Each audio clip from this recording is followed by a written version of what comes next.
Турзлеты, авто- и мотопробеги, волонтерские акции, фестивали, палітра молодежных инициатив и мероприемств все лето досыць насычаная. За кожным з іх великая работа молодежных лидеров и удельников громадских объединений.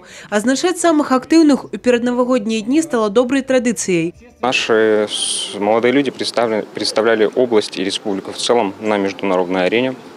Участвовали и в фестивале молодежном в Сочи, участвовали в парламенте союзного государства. То есть множество различных проектов, которые помогали где-то реализовать не только их способности, но и помочь людям, которые находятся рядом.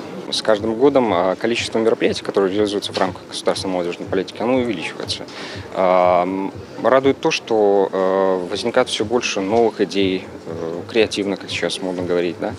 И хочется, чтобы этот вот источник энергии был направлен, естественно, в конструктивное, позитивное русло. Общественных организаций, их более 20 в Брестской области. И хочется сказать, что есть такие массовые, как и Белорусский республиканский союз молодежи, и пионерская организация. Но что мы заметили, что в последние годы активизируются и небольшие общественные организации.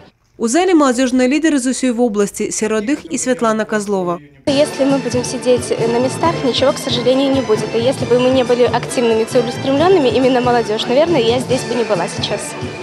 Поэтому я хочу показать пример, что наша молодежь должна быть активной, обязательно позитивной и целеустремленной. Не сидеть на местах, двигаться вперед и доказывать, что мы молодежь и мы наше будущее.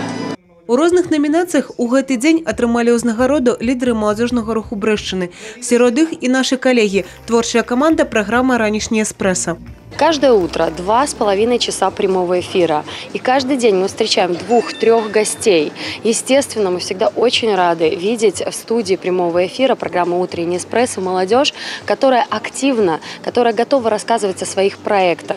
И мы с удовольствием говорим на эти темы, потому что зрителю действительно интересно. Сегодняшняя премия – это дополнительный, скажем так, толчок для всего коллектива и всей команды программы «Утренний эспрессо», чтобы еще больше внимания уделять именно молодежи Брестской области. Их жыццёвая позиция докладно окреслена. Хочешь изменить увесь свет, пачни с сябе. И яны робяць гэта. Евгения Мороз, Роман Филюсич, телерадиокомпания «Брест».